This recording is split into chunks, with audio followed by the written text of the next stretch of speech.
السلام عليكم. عام هجري سعيد عليكم وعلينا. كل سنة وانتم طيبين. هحضر النهاردة العاشورة بطريقة سهلة.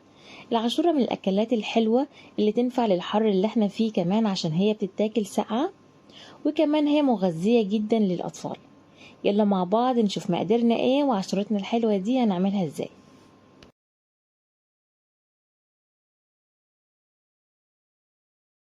معايا هنا كيلو من القمح، غسلت كويس من المية، وكمان هجيب مية تاني وهحطه فيها انقعه لمدة يعني مش اقل من نص يوم. يعني لو انا هعمل مثلا العاشورة الصبح، يبقى من بالليل هحطه في مية واغطي الطبق كده، وتاني يوم ابدأ اعمل عاشورة. ولو انا هعملها بالليل يبقى العكس، هحطها في المية الصبح، يعني هنقعها في المية الصبح وبعدين هشتغل فيها بالليل. ودلوقتي انا حطيت ميه.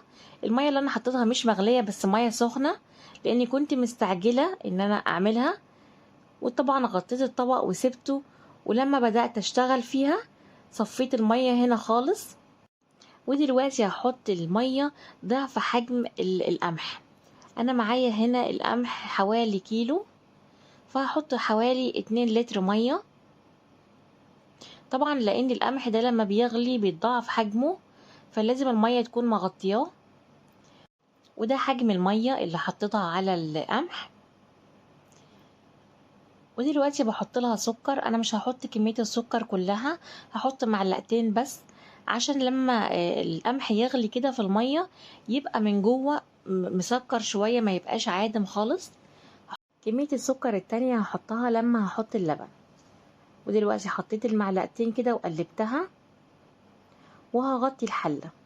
واول ما تغلي المية كده ههدي النار عليها خالص، وهسيب القمح كده لغاية ما يستوي ويبقى معايا بالشكل ده.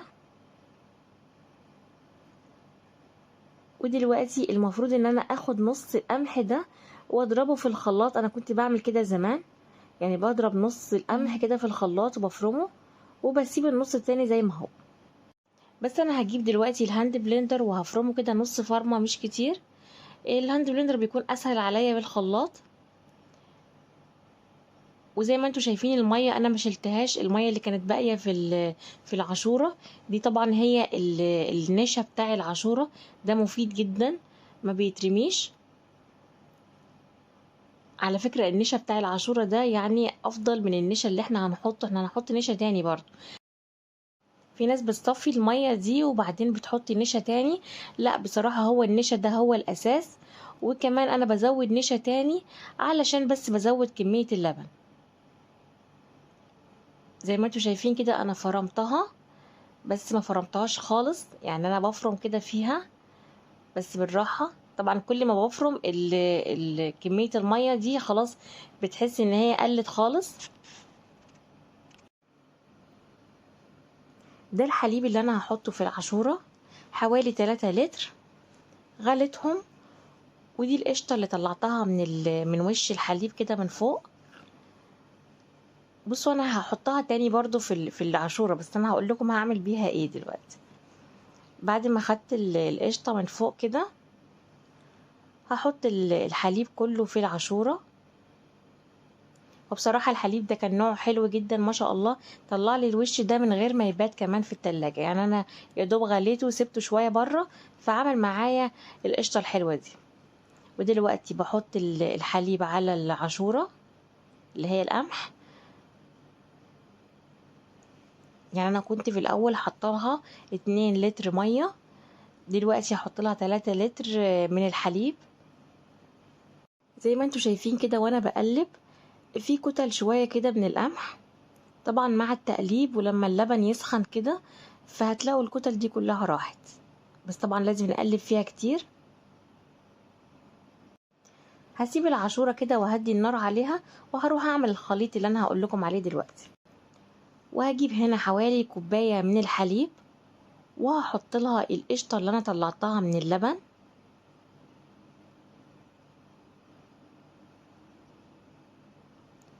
وهحط حوالي 5 معالق من النشا.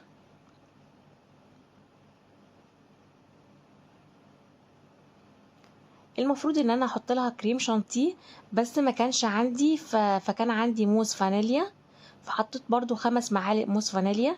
طبعا لو في كريم شانتيه يكون افضل. وبرضو الموس الفانيليا كان طعمه حلو برضو، ما كانش وحش. بس انا بحب الكريم شانتيه لان بيعمل فوم كتير كده لما باجي اضربه بالمضرب كده مع اللبن. ودلوقتي بحط موس الفانيليا، حطيت برضو 5 معالق، وهحط كمان فانيليا. حطيت حوالي 6 باكت كده من الفانيليا. يفضل يكون فانيليا باودر مش فانيليا سايلة عشان ما تغمقش معايا العاشورة.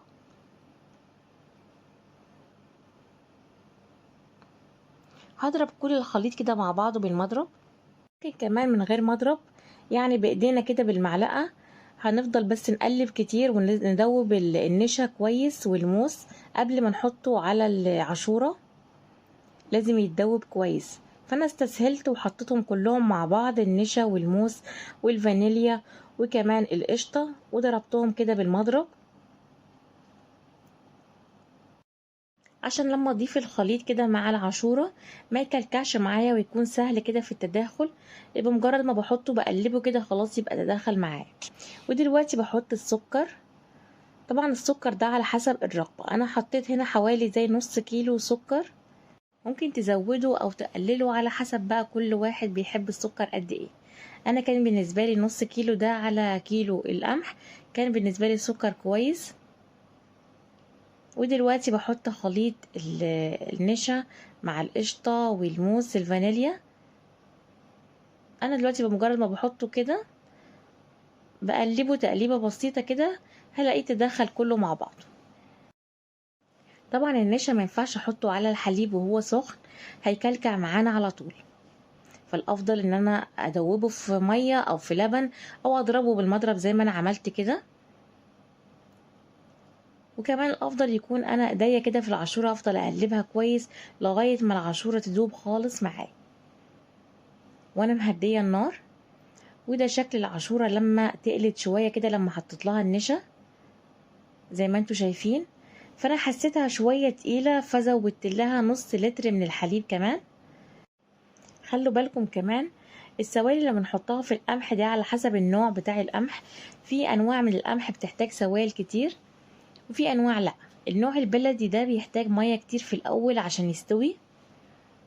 في النوع المستورد ما بيحتاجش ميه كتير. على حسب النوع اللي انا استخدمته دلوقتي كان مستورد، عشان كده ما حطيتلهوش ميه كتير في الاول، حطيت له ميه بس ضعف كميه القمح، حطيت له حوالي 2 لتر ميه. وده شكل العاشوره في الاخر بتبقى شكلها كده، لاني اصلا هي لما بتتحط في التلاجة بتتقل كمان شويه. ودلوقتي هبدا اغرفها. هجيب معايا كده الكبشه زي ما انتوا شايفين ما شاء الله كريمي خالص. وكمان نوع الحليب نفسه كان نوعه حلو. وطبعا كل ما الحليب يكون نوعه حلو بيديكي نتيجة حلوة. ودلوقتي هغرفها في الأطباق. الأطباق دي كانت معايا 40 طبق. الكيلو العاشورة ده عمل معايا 40 طبق من الأطباق دي. وحطيت كمان حوالي 5 أطباق تاني، بس الأطباق اللي أنا حطيتها التانية دي كانت كبيرة شوية عن الطبق ده. فكيلو عاشورة لو أنا هعمله هيعمل معايا حوالي 50 طبق من الأطباق اللي انتوا شايفينها دي. انا بوضح لكم بس الكمية عملت قد ايه، عشان لو حابين تطلعوا العاشورة توزعوها او تطلعوها اطعام، او تعملوها للبيت. فكيلو العاشورة او كيلو القمح يعني هيعمل معاكم حوالي 50 طبق من الاطباق اللي انتوا شايفينها دي. انا كنت عاملة 40، والكمية اللي فضلت معايا يعملوا حوالي 10 اطباق كمان. والعاشورة كمان بتكون حلوة بالجوز الهند والقرفة، يعني وهي بتتعمل كده بيتحط لها معلقتين 3 جوز هند، ويتحط لها كمان معلقه قرفه بتدي طعم حلو. بس عشان مش كل الناس بتحب الجوز الهند والقرفه فما حطيتلهاش. وكمان حتى في التزيين ما حطيتلهاش برضو حلوه بالمكسرات برضو من فوق كده، بس برضو مش كل الناس بتحب المكسرات، فعملتها ساده اللي هي الاطباق التوزيع. ودلوقتي معايا طبقين كده، حبيت ان انا ازينهم كمان كده بمربى الحليب والمكسرات. طبعا التزيين ده بيبقى اختياري على حسب كل واحد بيحب ايه. انا عن نفسي بحب العاشوره بالقرفه، يعني احب اجيب طبق العاشوره كده وارش عليه رشه قرفه من فوق، بيبقى طعمها جامد. طبعا في ناس بتحبها بالجوز الهندي زي ما قلت لكم، في ناس بتحبها بالمكسرات، زي ما انتوا حابين. وده كان فيديو النهارده، طريقه العاشوره. لو عجبكم الفيديو ما تنسوش تعملوا لايك وشير، ولو لسه ما اشتركتوش في القناه يا ريت تشتركوا وتفعلوا زر الجرس عشان يوصل لكم كل جديد ان شاء الله. وهاخد كمان معلقه كده منها واشوف طعمها ايه. بجد طعمها جميل جدا وكريمي، ولما بتتحط في التلاجة كمان بيكون طعمها احلى. وهختم الفيديو بدعاء: اللهم اغفر لنا وارحمنا وعافنا واعف عنا، اللهم صل وسلم وبارك على سيدنا محمد وعلى آله وصحبه وسلم أجمعين. والسلام عليكم ورحمة الله وبركاته.